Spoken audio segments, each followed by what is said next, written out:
Hello all, welcome to the Art of Mindful Living. Hi Teju. Hi, and welcome to the Art of Mindful Living. So we are discussing two couplets in chapter 7 today Teju, couplet 62 and 63. Yeah? First let us discuss couplet number 62. Here it goes. எழுபிறப்பும் தீயவை தீண்டா பழிபிறங்கா பண்புடை மக்கட்பெறின். The evils of seven births shall not touch who obtain children of good disposition, free from vice. The evils of the seven births shall not touch those who obtain children with good disposition, free from vice. This couplet is a continuation of the previous couplet, Teju. Do you recall what we discussed in the previous couplet?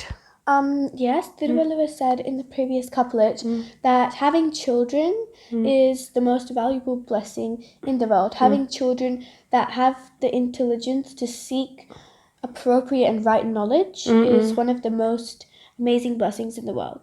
Yeah, that's the greatest blessing that's unequaled by others of any kind, right? Yeah.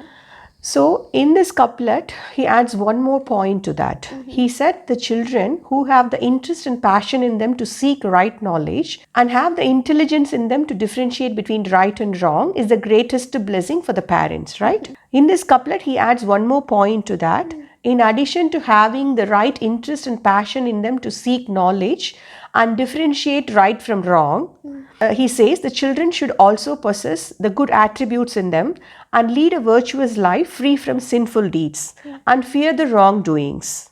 Yeah? Only if the children possess the good attributes in them and fear the wrongdoings, they will be able to differentiate right from wrong, right? That paves the way for them to do virtuous deeds. Yeah.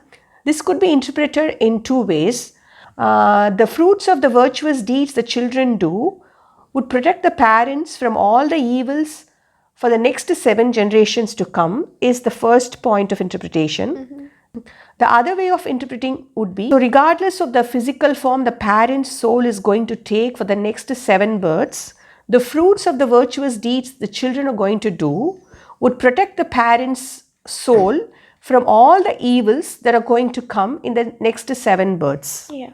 So Teju, what do you think is the reason for the children to lead a virtuous life free from all the sinful deeds and wrongdoings, Teju? The good qualities and attributes that they possess.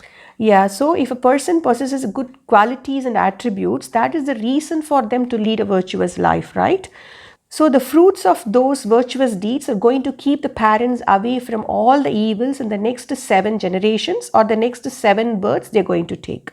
Yeah, that is the meaning of this couplet. Now let us discuss couplet number 63. Here it goes. தம்பொருள் என்பதம் மக்கள் அவர் பொருள் தத்தம் வினையான் வரும். Children are man's true great fortune and wealth, as it flows to them through their deeds, which they perform on their behalf.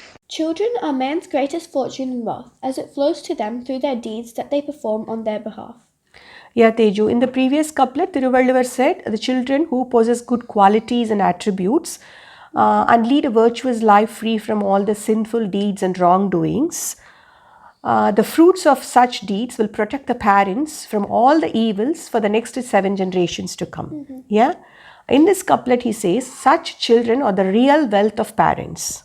Yeah. Because all the material wealth we acquire in this world are subject to change and the experience we enjoy out of it is going to end eventually one day, right? It's not going to be there forever. Yeah. Because it's all material wealth. Yeah. But the fruits of the virtuous deeds the children are going to do because of the good qualities and attributes they possess and also the right knowledge and intelligence they have is going to follow the parents in all the next 7 births they're going to take. Yeah. So Thiruvalluvar says that is the real true wealth of the parents because the material wealth is all subject to change and it's all going to fade away one day. Yeah. The true real wealth, the virtuous deeds of the children is going to be there with the parents. It's going to stay with them forever. For all the generations and all the births they're going to take. Yeah. So he says the children with the intelligence and the right knowledge and who possess all the good attributes and qualities in them are the true wealth of the parents. Yeah. So on that note, we are signing off. Thank you so much for watching and listening. See you all in the next episode. Bye-bye. Please like, share, and subscribe, and remember to click the bell button for more notifications on videos like this. Bye.